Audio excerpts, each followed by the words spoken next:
Hey everyone, welcome to Rebloom, the podcast where we explore the power of change, rediscovery, and living with intention. That's right. We're your hosts, Lori and Jamie, two friends who really love a good story about transformation.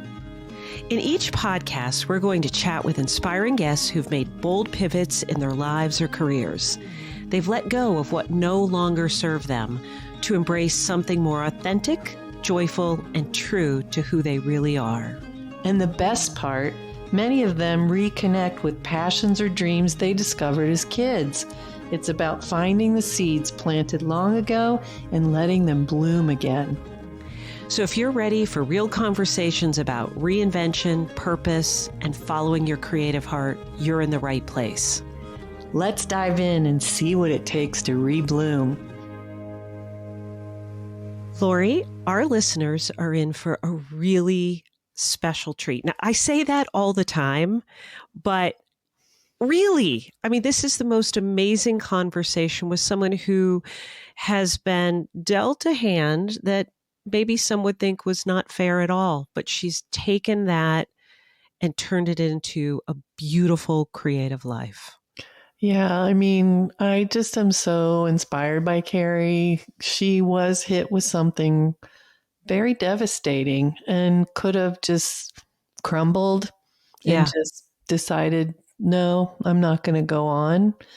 But instead, something spoke to her, which is creativity. And now she is so devoted to that. I've seen it in person when I've taught alongside her. And now that she's sharing it with the world through this new book, I just can't wait for everyone to hear this conversation. Enjoy, listeners, our beautiful conversation about creativity with Carrie Schmitt. Hello, everyone. This time I'm going to do the little intro. Usually Jamie does. Usually I do. We'll mix it up today. We'll mix it up. How are you, Jamie? I am great. How are you, my friend? I'm good. We get to interview a good friend today, and I love her story so much. Her story's incredible. Her art is incredible. Who are we interviewing today, Laura? My good friend, Carrie Schmitt, who I have had the honor of teaching at a couple of her retreats, which have been just amazing and beautiful experiences. And she's such a beautiful soul, and she's devoted to creativity, which I love about her. In fact, we write letters to creativity at her retreats, and they're just so beautiful. That's and amazing. She has a new book that we're going to talk about. So hi, Carrie. Hi, Carrie. Hello. Hi. Thank you for having me. Thank you. Carrie, where is home? I live in Stillicum, Washington, and Stillicum means little pink flower, which, if you know my story, that is oh my gosh. Perfect. Did you pick it because of that? No, I didn't even know until after I moved here. So you can imagine I freaked out because pink flowers are kind of my thing and my grandmother's thing. And I had a bus. It was a mobile art studio I painted pink flowers all over it. It's just a major theme in my life. So actually somebody on Instagram commented, did you know that means little pink flower? And I freaked out. I cried. I was just like, I was meant to be here. Wow. Yeah. How about that? Well, let's start from the beginning. Let's kind of go backward a little bit and tell us about your art journey and how you got started. Oh my goodness. So that's a big story. It is a big story. You're ready, everyone. It's a good one. It started in darkness and despair. And I don't know, I might not be unique in that. I think a lot of us find creativity in art at low moments. Basically, I developed a life-threatening allergy to heat, all forms of heat, including my own body heat. And I was in my early 30s. I was a very active, athletic mom, always taking my kids swimming and outside and playing. And suddenly I couldn't move my body. I was bedridden. I would go into anaphylactic shock if I walked up and down the stairs or if I tried to sweep the floor. So I describe it as I died, but I was still here. Like I had this like physical death, but I was still here to mourn myself, and no one else understood what I was going through. And so I was severely depressed. I thought I might be dying because I'm allergic to myself and I'm allergic to the air I was like, am I just going to die now? And so it was scary. And I began to think, I can't be a vegetable. I cannot be like this for 50 years. This cannot be my life. So I actually had like suicidal thoughts. I mean, it got really dark. Yeah. And one day I heard a voice say, now that your life is over, you might as well do what you want and paint. And I was like, I didn't even know I wanted to paint, but I was so desperate. I listened and I felt this sort of presence in the room with me. And from that moment, when I heard that, I always felt that with me. And I felt that it just held me and nurtured me in a way that no human could comfort me. Like my family tried, but it was just what I now know is like, I call it creative spirit. Mm-hmm. It was just sort of this angelic presence, and it held me and comforted me. And I started painting in bed, and I had no idea what I was doing. I didn't know anything about painting. But I just found that it was an escape. Like I would paint and hours would go by, and when I was finished, I would look around and be like, oh my gosh, I'm still in bed. It just took me to this other place. And I began to get excited. I could not wait to wake up in the morning and start painting. And I'd lay in bed at night and like think about it. And so I went from like despair to just almost like bliss. And it was so kind to me. And then I always say it never judged me. It never criticized me.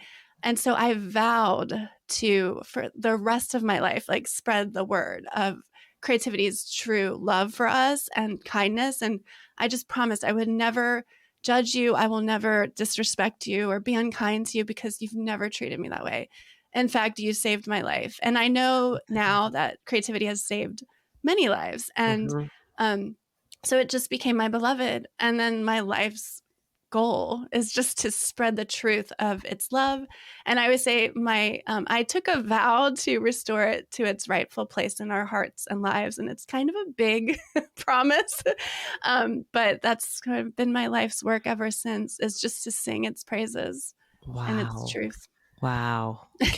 I don't think I know this part of your story, but, and we'll come back to this again, but was creativity, art, drawing, all of those things present in your life prior to this allergy that you discovered? Yeah, that's a really good question, Lori. I grew up, my parents are so creative. My mom is still the most creative person I've ever met. Although, Lori, you may be in the running for that. Pretty up there. But yes, both my parents are so creative in every aspect of their life. Every day, they're just bursting with creativity. I had a beautiful childhood. My friends say I was raised by 2 golden retrievers. I mean, they're just like the most delightful people. My mom was a teacher, and she would they mummified chickens, and she would turn her whole, her classroom into a Renaissance castle. I mean, so I had but what happened is they thought those things were like fun to incorporate into your everyday life, but I wanted to actually major in art, and my parents kind of nixed it. And so I majored in English instead, which I don't know, it's not that far from art, but I did shut down that part of myself. And then I always say all hell broke loose.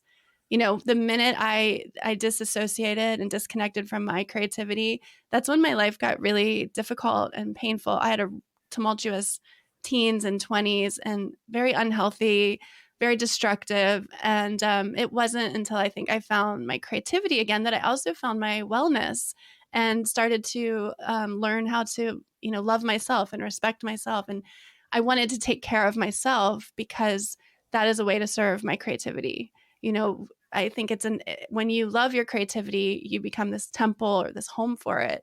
And then you start to know that you matter, and that I want to eat right, and I want to go to bed early, and I don't do things that would hurt my creativity. So it's a powerful way to live. But yeah, I had creativity, I lost it, and then I got really sick and I found it again. So. Wow. What a story and what a journey. And, it's interesting, Carrie, because we've had many guests who've said exactly the same thing, that, mom and dad said, get a real job, go to college and, go into business, go into this. And you're right. Being an English major, they probably thought you were going to go to law school or something. That was probably the idea. But, people, many of our guests have shut down that creativity. And like you, I had a period of time, I started on my journey taking a random class with nurses in crisis. I wasn't a nurse, I wasn't in crisis, but then there were many times but then I kind of leaned into creativity. And then when my life was in crisis, I had that foundation of creativity that I had built that I could hold on to. And you're right, no judgment. It was just doing it it was that release that I needed. It was the love that I needed. It was just, it's like breathing to me. Yeah. And I must have it every day. And, but I can't, I guess I'm going back to your illness. Like it's just, you're better now. Can we just say that you're better? Are you better now? I still have it. I'm just really good at managing it, and it goes and it flares up kind of like some chronic conditions. Like sometimes I'll be really sensitive to it. I did move to the Pacific Northwest because of this. I lived in Ohio. I was close to Lori. Yeah, you were. Too hot for me, too humid. So I can manage it, but I'm very limited in what I can do. And it's a daily struggle, daily frustration. And even more than the physical difficulty is the emotional difficulty. Yeah. So I return to my creativity's loving embrace every single day. It is the only thing that I think is, providing that solace that I need and comfort. And I talk about this in the book. My creativity is like my medicine. So Lori knows I wear really colorful clothing and I decorate my home almost like a child. And it's like, this is my medicine. This is the only way I know to cope with that. And sometimes when I see people that are really tuned into joy or really expressive, I think maybe they have something that they too are struggling with, because it's often those people that you see that are overly joyful. It's like, I have to do this because I'm always aware that there's this like current of despair that is like pulling me down. And if I don't actively create beauty and joy, it's going to pull me under. And sometimes it does. I still have dark moments. And that's why I feel like I'm running into creativity's arms every time. Like, I'm going to go create something beautiful and joyful. And that is my best medicine for me, because there's really nothing they can do for this. So yeah, it's just again and again, I'm always returning to its love. And I have sad moments. I was at a retreat and everyone was dancing and I overheated and I got really sad because I can't participate. And so I just like redirect my attention to like, okay, what can I make now? Like, I'm going to go find my paint. And like, it's just this constant redirecting.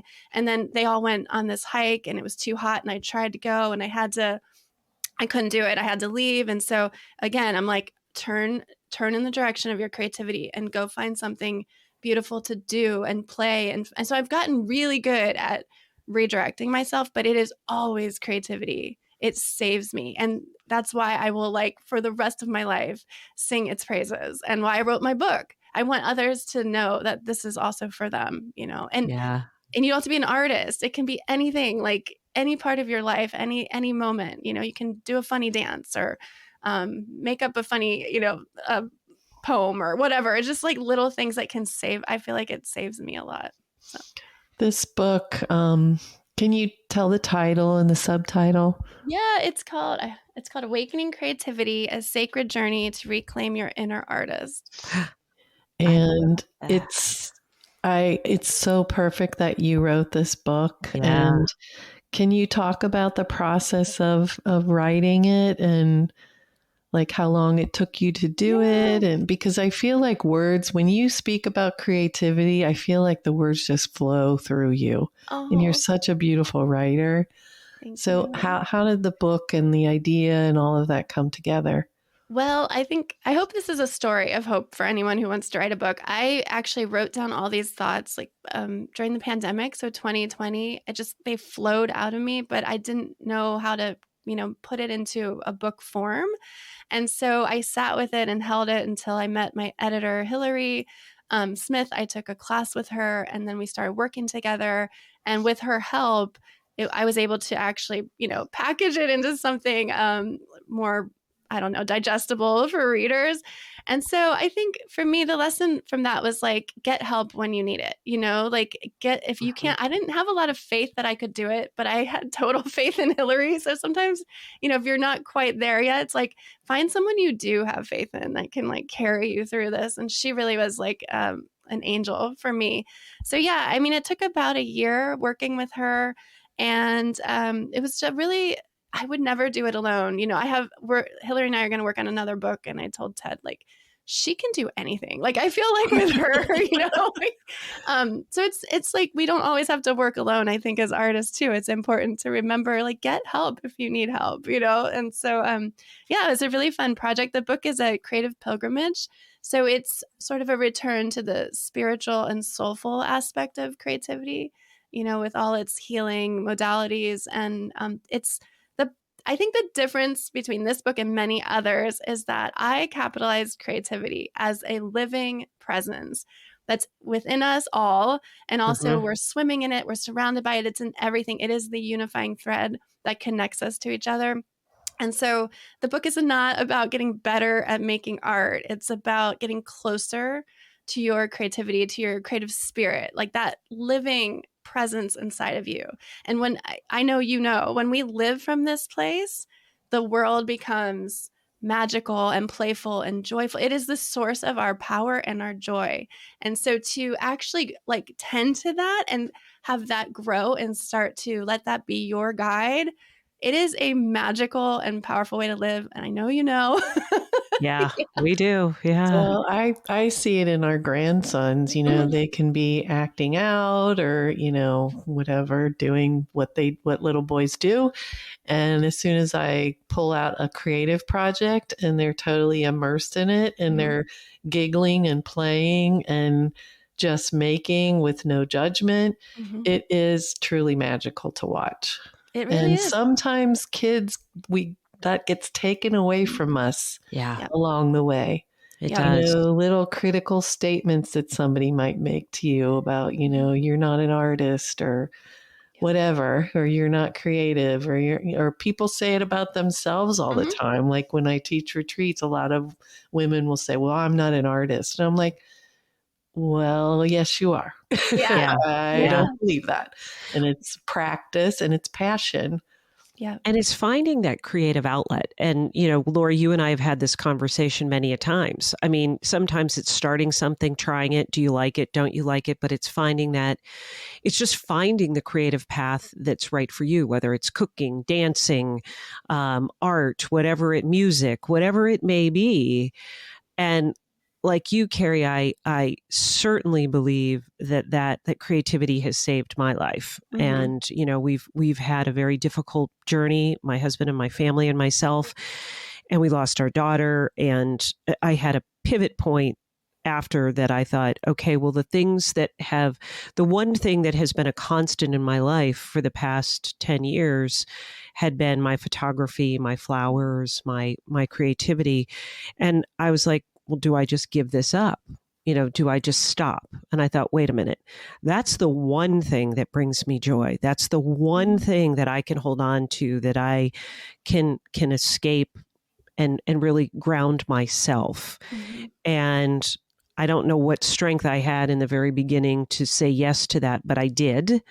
And I'm so glad that I did, because it has proven to, again, be, to your point, it's my hope, it's my joy, it's the thing that gets me up in the morning. And when you don't think you can get out of bed, and that's the thing. I mean, people are like, "Oh, you need to exercise 20 minutes a day. You need to do this." You need to be creative every day. You need to let your heart soar every day. Yes. Let it just shine. Let it, whatever it may be, and do something just for you, because I think it's a gift to yourself. It's a gift to others.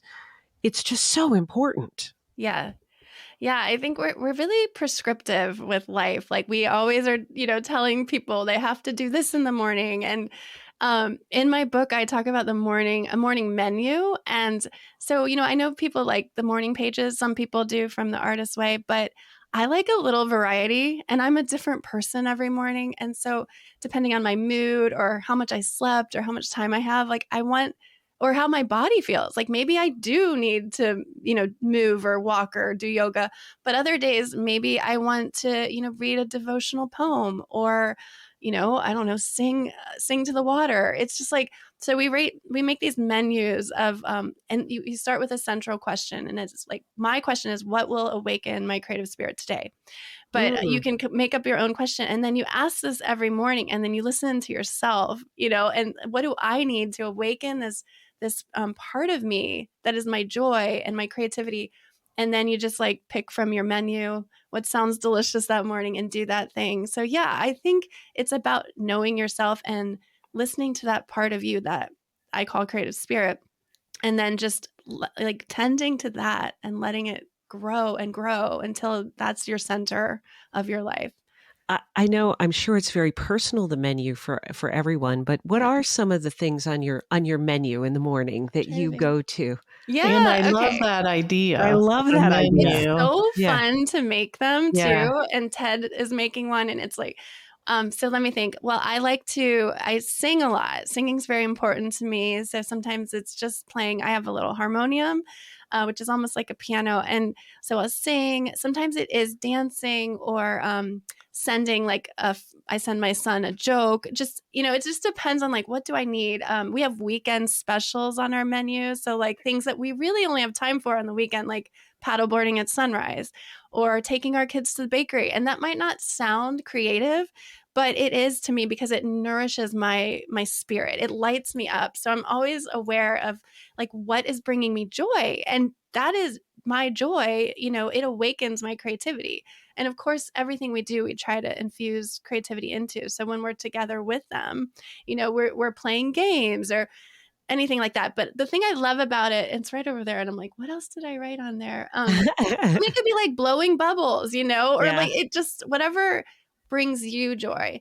But yeah, it's fun because it's not someone else's idea of what you should do in the morning. And like me, I am a different person every morning. So I'm like, what needs tending today? And I love devotional poetry. So starting a day with a reading is just it's so grounding to me. For Yeah. some people, it would just be like doing some breathing, or, Ted's is like going to watch the birds. Like that nurtures his spirit.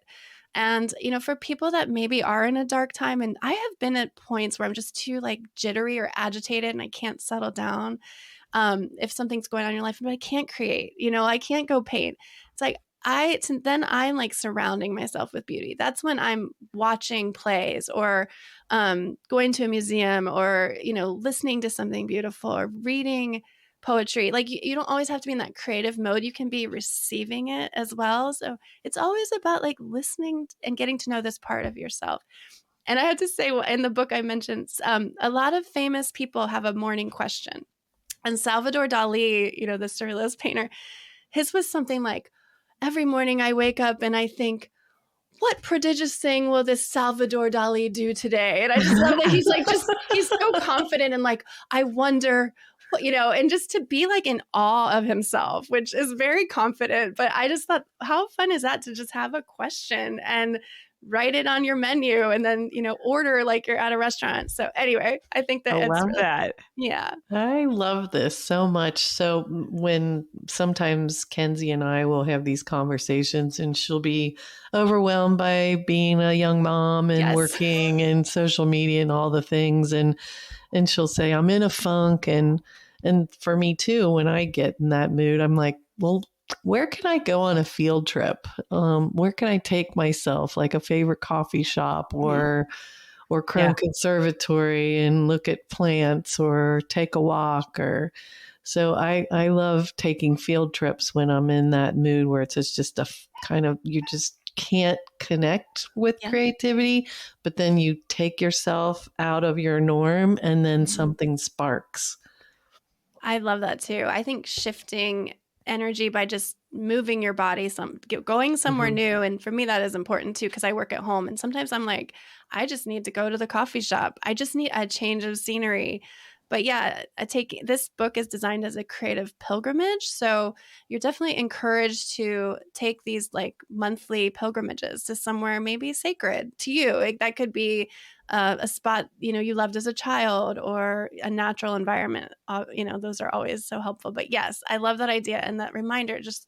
I think creativity likes change and shifting. And if you feel stagnant, yeah, go somewhere new. Sometimes I think you just need to, as you said, to get out and breathe the fresh air. This past Mhm. week, I was having a real stressful day, and I'm like, I was getting real angry, and I was upset about something. And my friend said, "Come on, let's go for a walk." And I was like, "I'm not going to go." And I thought, no, go. It was gorgeous for end of October in Ohio. See, I'm in Yeah. Ohio too, and Oh, but it was like 60 degrees and the sun was shining. And I'll tell mhm. you what, an hour out for a walk, and you came back, and I was not as agitated, and it Yeah. took the temperature down. And I think this book is such a lovely thing because I think we're often looking for those windows into hope. And Mhm. sometimes we don't think of our own creative self as that window that you can look through and you can find it. I mean, yes, breathing, meditation, all of those things, but creativity is that too. And Yeah. it really helps your soul. And Yeah. it's a gift to your soul for sure.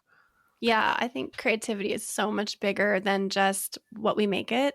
Hmm. If we think we have to be painting or in our studio, it's like it's so much bigger than that, and it wants to be so much bigger that it wants to play with us all the time. And so anything we do outside of our studios that, enhances that relationship, it makes it so much more fun when you actually sit down to intentionally create something. You're already in this beautiful relationship. You've awakened all these qualities within you, play and joy, and then you're ready to create, and you're already connected with that part of yourself. So yeah. Let's take a quick minute and thank our amazing sponsors. Jet Creative is a women-owned marketing firm committed to community and empowerment since 2013. Are you ready to rebloom and build a website or start a podcast? Visit jetcreative.com/podcast to kickstart your journey. They will help you bloom in ways you never imagined. And bonus, our listeners get an exclusive discount when you mention Rebloom. And don't forget to subscribe to this podcast and follow us on Instagram and Facebook at Rebloom Podcast. Thanks to our sponsors, and thanks to you for joining us today. Well, I watched you through social media for years before we actually met. And what I always admired is I could see that you would come up with these really fun ideas and you would do them. Like you painted a bus and you wrote a children's book. And, a lot of people might have those ideas, but they don't always follow through. But I think you're really good at that. And you've actually built your business around creativity, which is beautiful.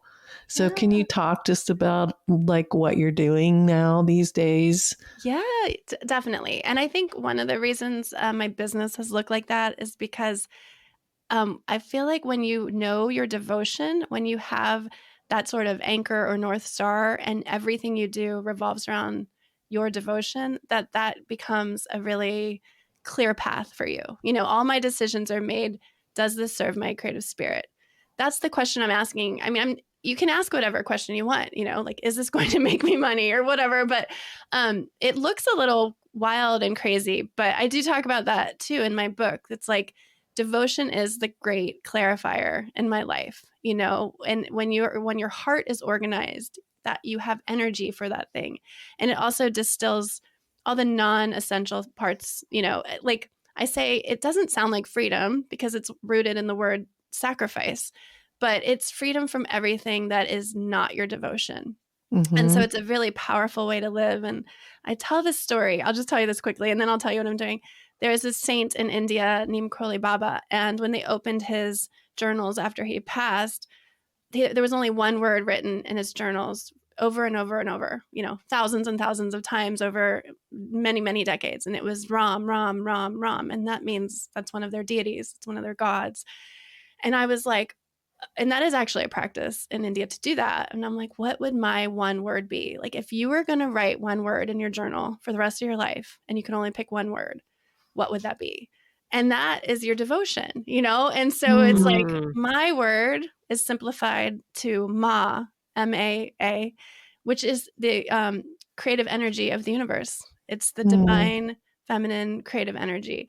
So that is what I serve. And that's my reminder. It's my little short mantra of like, if I'm getting off course, it like brings me back to my devotion, back to my center. So when I need to make a decision for my business, does this serve my creative spirit? And so yes, what I'm doing now, I'm this book is sort of the center of my life and my devotion. And again, it's really nice to have something to focus on. So I'm creating a lot of offerings now that are inspired from the book. So a 10-month creative pilgrimage online, and it ends with an in-person retreat. And we'll take a pilgrimage to, the first one is in Santa Fe. So Georgia O'Keeffe's Ghost Ranch, her home. So that's kind of what I'm up to now. I have devoted my life to this. I want to be a voice for creativity. That's my ultimate goal. And because I want to shift our view of creativity on a cultural scale. Like when we talk about the mantra, our dominating mantra in this culture is, I am not creative. Everyone says it. I mean, it's, and these are all just cultural myths because they disempower us and they distance us from our creativity. And it's not on accident. Our creativity is our source of power. It's our source of joy. It's our source of beauty. It's our source of hope. A lot of industries would crash if we all, were fully embodied in our creativity. We would not need to consume all the things we're consuming. We're creators. And when you live this, you're so fulfilled, you don't need all those other things, that people are always telling us you need. And we become more independent. We know how to make our own fun. We know how to decorate our own homes with our own hands. We know, we become resourceful and we're not dependent on others. So anyway, but these are all myths, and they're all designed to distance us from our beauty, our power, and our oneness. Like, I don't know about for you all, but for me, when I started creating, I felt the presence of this divine spirit within me. And I also knew this is in everyone else. And then I say this in my book too, like, what I love lives inside of you. I love creativity. I love it more than anything. It's the most precious, beautiful relationship in my life. And it lives in you. And that means I love you. We are one. And once you remember we're one, makes life a lot easier. It's a different world. Yeah. If we really treated each other like what is most precious to me lives in you, like, I love that. We can't see each other as strangers, or us and them, and so, it's very disruptive, and artists have always been, a little disruptive. And, but I do think that, that is the call of our times as artists. That's my work, going forward. So everything I do will be to honor that universal spirit in us. I love that.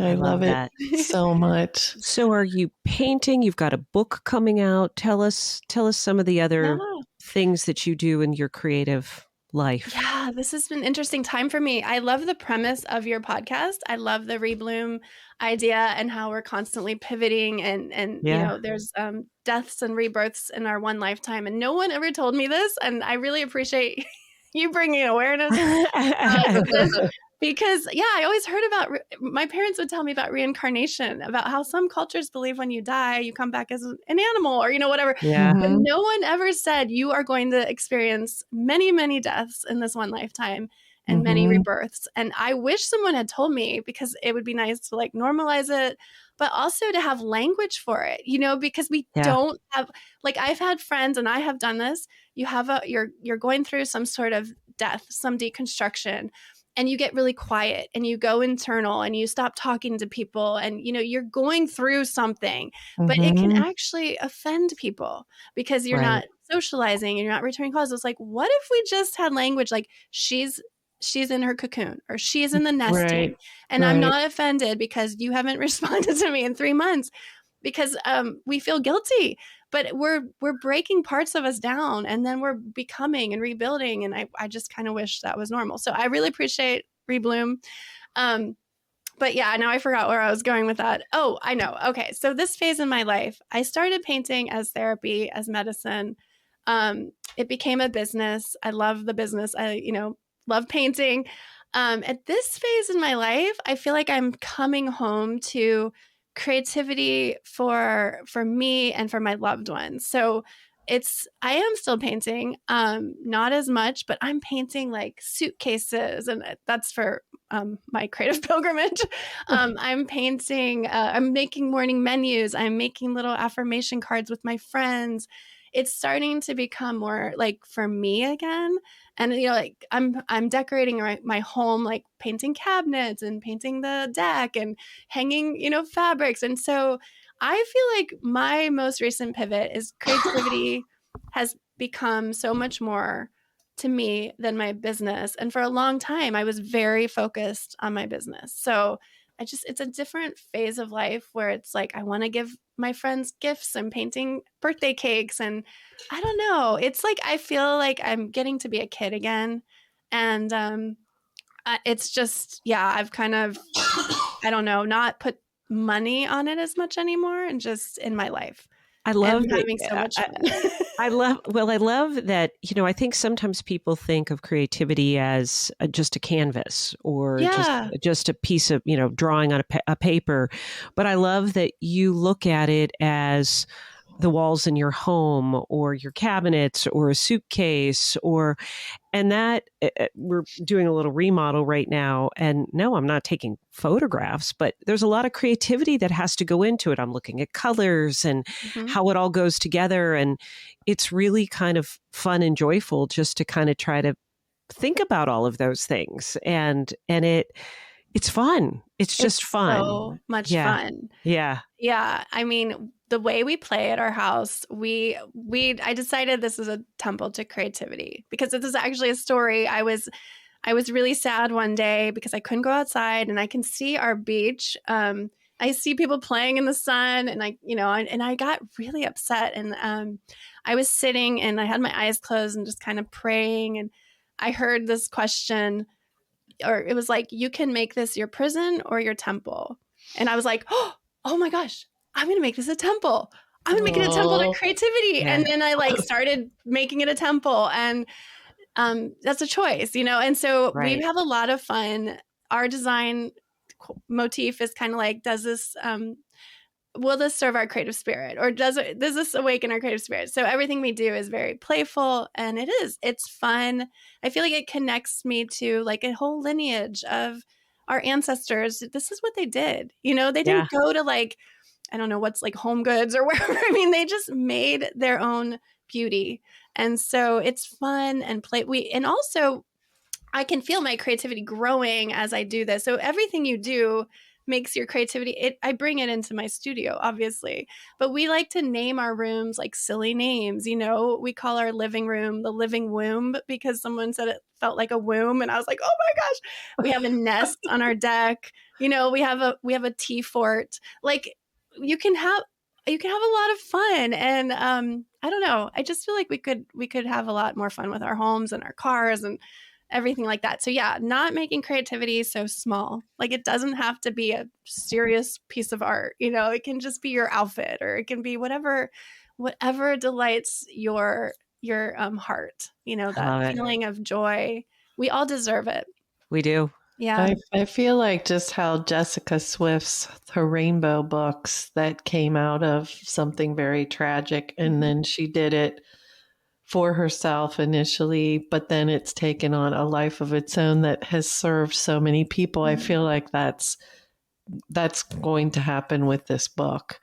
I hope so. Like what you're doing and saying in that book and sharing, I think is going to serve so many people. It's going to take on a life of its own. I love that about creativity, how it's generative and it just expands in ways that we can never imagine. And yeah, I talk about this too. And when Matisse, he was a painter, obviously for decades, and then he he just aged. He became old, and I think he had arthritis in his hands or something. And he was in a wheelchair and he couldn't paint anymore. But he asked, what can I do with this? What can I make from this? And then he started collaging, and his collage pieces are like some of his most beloved work. So I also tell that story in the book. But the point is, we can always ask that question, like, what can I make from this? Yeah. And sometimes we forget, because I forget. I'm not always like great at it. But I love that we have examples from other great figures in history that did not give up. And, we get to be those people now. I always think about my life as like if I was in a book, like a story, like what kind of character do I want to be? I don't want to be the one that just gives up. I want to give up all the time, but then I'm like, no, I don't like that story. I don't like those characters. I want to be the one that carries on, and has hope and doesn't And give wears up. pink And wears and you flowers. are. Yeah. And it's amazing. And, I'm thinking, Lori, about, we interviewed Monsi, who was just amazing. And she calls it the ripple of, she's a ripple maker. And, creativity is ripples. I mean, you're doing it for your own heart and soul. If you choose to share it with others, that love ripples onto someone else, and then that ripples to someone else. And that's really, if we allow that to happen, then we're rippling love all the way. And that was such a powerful conversation. And what you're doing is the same. It's and we just had another conversation about self-love. We were talking with Matthew Lyons about self-love, and creativity allows you to fill yourself up with self-love. And once you love yourself, you can then love others in a greater capacity. Yeah. And that's the beauty of doing things that fill your heart with joy, and whatever it may be. Yeah. I mean, I think when you awaken that part of you and yourself, it does awaken in others too.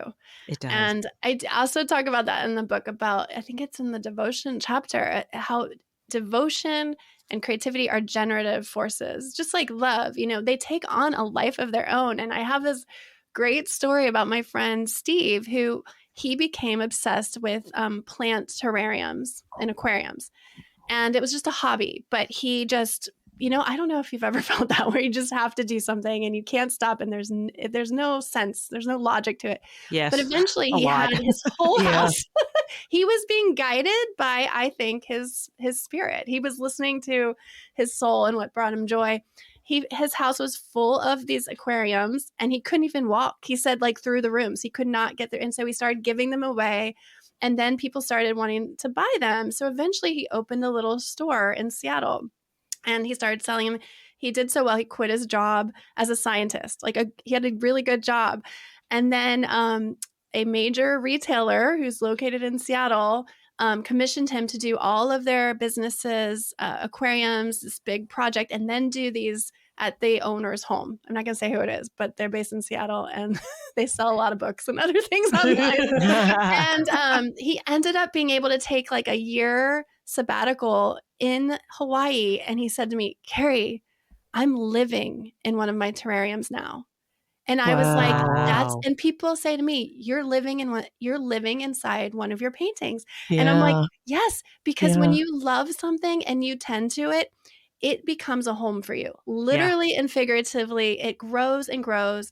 It takes on a life of its own. And before you know it, it is sheltering you. It is holding you. It becomes bigger than you, and you're living in your devotion. And I think that is magic. I do think creativity is real magic, just the way, like, the ripple effect. I found, Mansi, from your podcast, it's like unleashing something out into the universe, and you don't know where it's going. And Jessica Swift's rainbows are like that, and this is a magical power that we get to have. It is so cool. I can't, I go to the water almost every morning. That's on my menu.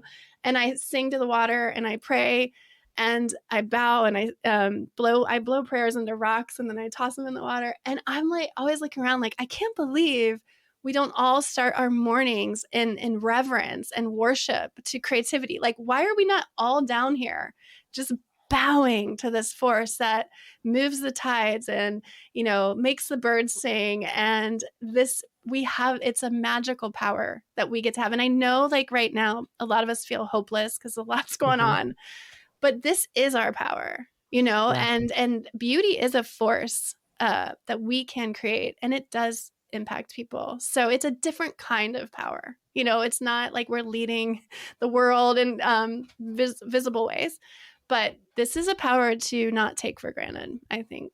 It's amazing. I think Yeah. there's so many distractions in people's lives, more and more and more. And we just spoke with Matthew, who spent, I don't know how many days in silence at different 20, retreats. I think, yeah. Yeah, 20 days at silent retreats. And, Wow. I was Yeah. really fascinated to learn about, and not even journaling, like no journaling, no note taking, just being with present. yourself. Yeah. And I think people don't take time to just be quiet and just be in awe and notice how much beauty there is around us. Absolutely. Well, and it's interesting too, as you were sharing that too, Carrie.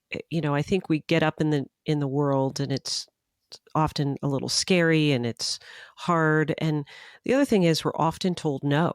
There's no, you can't do this, or there's a rule here, or you must follow along in this particular path. The beauty of creativity is it's an ongoing yes. Yes to whatever you want to do. If you're selling your work, sometimes there are parameters and things you have to follow. But if you're just being creative for your heart and soul, paint your house in rainbows, paint your house. Yeah. You can do what you want to do. I bet you're the kind of mom. Did you let your kids paint on their own walls? I bet you. Yeah, definitely. They would paint on my studio walls too. I'd see little notes from them and whatnot. But I love it. Yeah, and I do think also we often, look outside of ourselves and think we have other people are telling us no, but I think we tell ourselves no more than anyone, and we have all these silent agreements that we unconsciously agree to, and we suppress our own selves. Like I've had women say, "Well, I would paint my car, but my husband won't let me," or we can make up a lot of excuses and no's. So I think really getting to listen in and say, how am I like holding my creativity back? Because we restrain that part of us so much. And I know I do too. There are, and that's the thing at our house is like, we're always trying to like push the rules.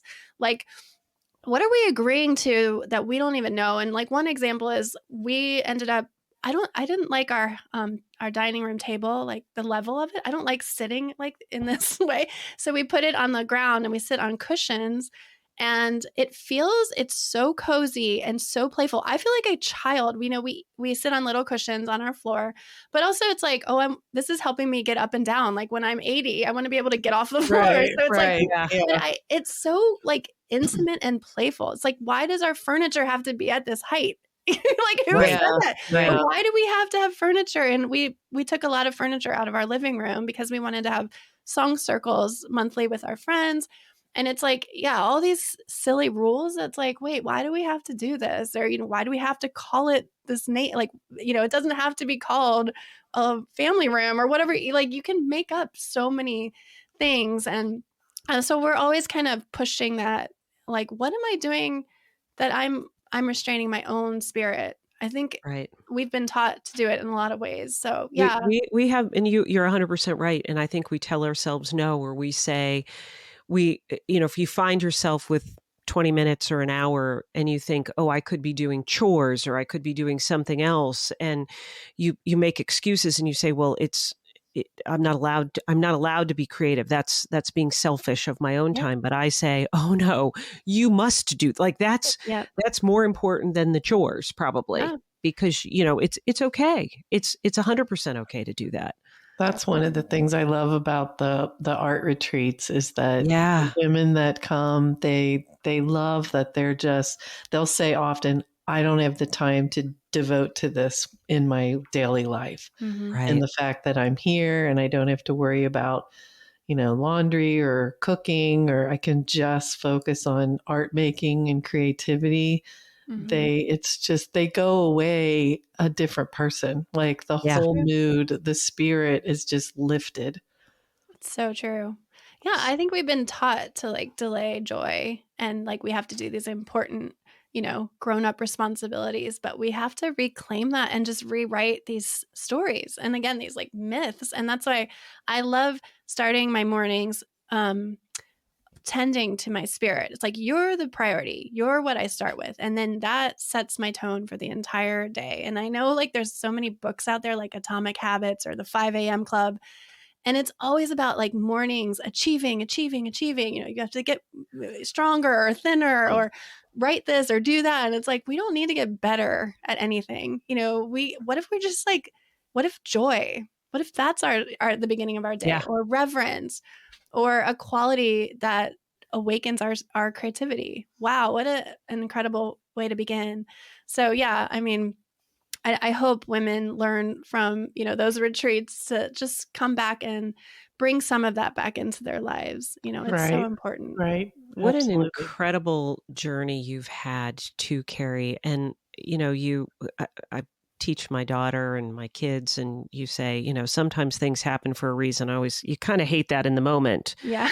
But you do really hate it sometimes in the moment. But, you do wonder about your illness, that it forced you, almost like the pandemic. I'll equate it to the pandemic for many of us, that forced us to stop. Yeah. You were forced to stop. And look at all the things that people discovered in the pandemic, sourdough bread and art and music and everything.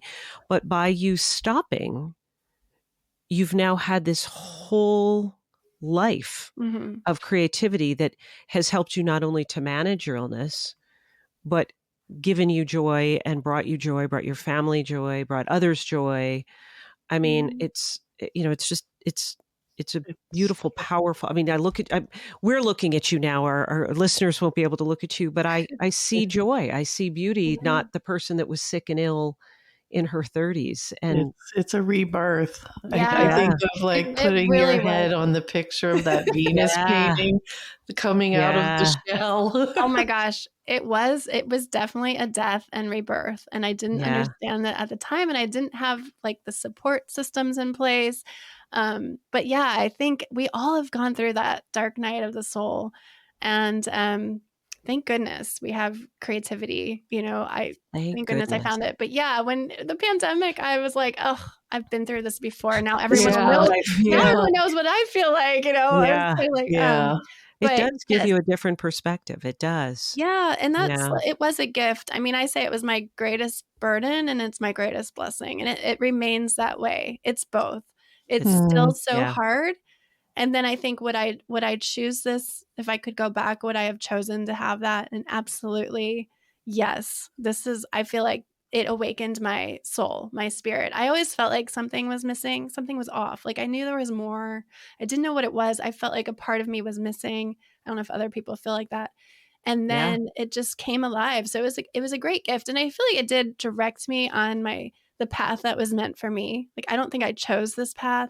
And looking back, I can see signs that I was meant to do this, but I didn't listen.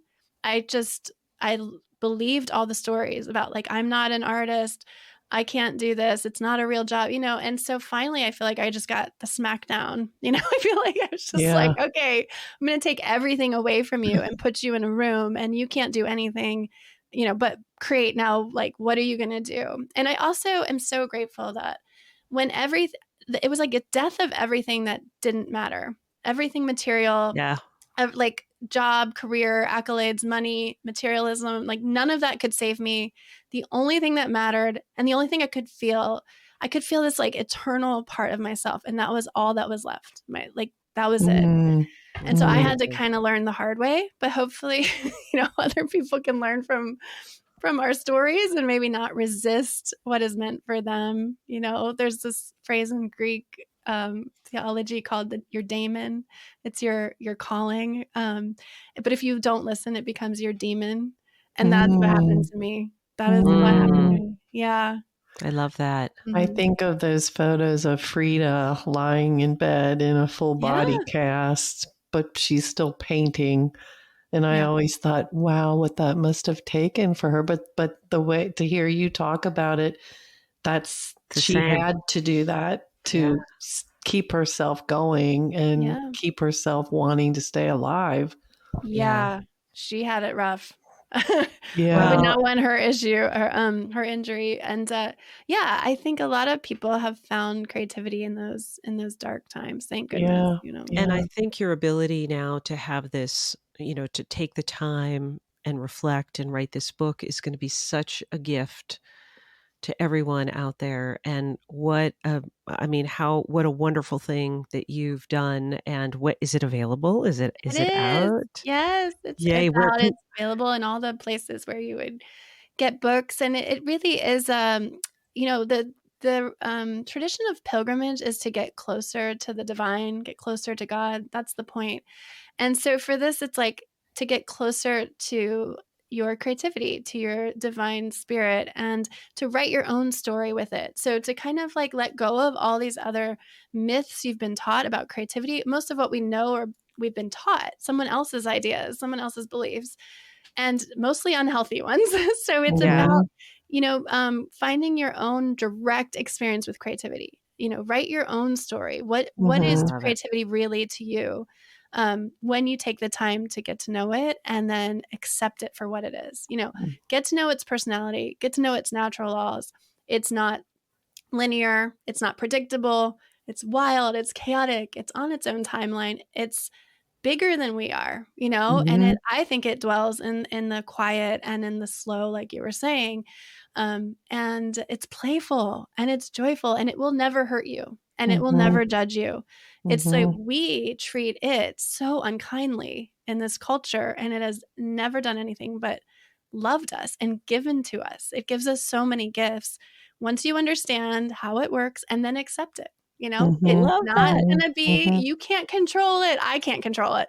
It's so much bigger than we are. And to have reverence for our role, our position in it, where I don't think we're in control of it, So just like, It's Right. beautiful. yeah. Right. Oh, Carrie, this is amazing conversation. Thank you so much for joining us. Thank you for having me. I love your podcast. Please keep Oh, doing it. Yeah. we love these We conversations. love stories and hearing people's journeys, and yeah, It, it's become more than I think either one of us expected. We didn't know. yeah, I think we thought we were, we did always think we were doing this for others, but it Mhm. is our creative outlet too, Yeah. that now it's giving so much to us. I mean, we sit Yeah, and have right. these conversations and we listen to them a couple of times, and we listen as we're chatting, and we listen to the podcast again when it comes out, and we think, Mhm. wow, like this is they're just the powerful words, and we hear a lot of things. There's Yep. threads that we hear throughout that are just so important that we really hope our listeners will hold on to and believe that they can be creative too. That's the Mhm. most important thing, is to find the pivot points, whatever they are, and just to Yeah. get out there and do it. And know that it's okay to pivot. It's okay to pivot. It's okay to say no. It's okay to say yes. Yes. It's okay And to Yeah. it's do, it's and it's okay. It's okay. yeah. Yeah. And I Yeah. think it's inevitable. Like we Yeah. can't I personally I've gone some when there's changes in my life, I don't always go along willingly. But the minute I Yeah. stop resisting, Yeah. the surrender, it's then things flow and it's always beyond my wildest imagination. So yeah, Right. I love Right. that. It is your podcast is creative and it's generative, and like you said, it's taken on new forms and shapes and impacted so many people. And when you were talking, one of the quotes I love that reminds me of creativity is generosity. It's the scent always remains on the hand that gives the rose. And so every time we Mm. make this like Oh, offering of creativity, like you put yourselves out there, it's very vulnerable to do yeah. anything creative, whether it's a podcast or tell a story or do a painting. But when Mhm. we give and offer our creativity in any form, the scent of that remains on us. We Mm. get benefit from it. So I just think that's such a beautiful That is beautiful. reminder. Yeah. Yes. Mhm. Well, your hands must smell beautiful because the scent of the rose is on you, and we certainly hope that it's on us, huh, Laura? I mean, Yeah. we hope we can do that as well. And Thank you, Carrie, so much for joining us today. Thank you for having me. I really appreciate it. I was so excited to talk about the book, and I appreciate you all for supporting artists and creatives. So well, thank you. You know I love you. You're Wow. you're a Thank you beautiful so much. person. Yeah, thank you. And we'll me. share where everybody can get the book. And to our listeners, peace, love, and rebloom. Life is too short not to follow your passions. So go out there and let your heart plant you where you are meant to be and grow your joy. We will be right here sharing more incredible stories of reinvention with you. Make sure to subscribe to our podcast so you never miss an episode of Rebloom. Until next time, I'm Jamie Jameson. And I'm Lori Siebert. Peace, love, and rebloom, dear friends.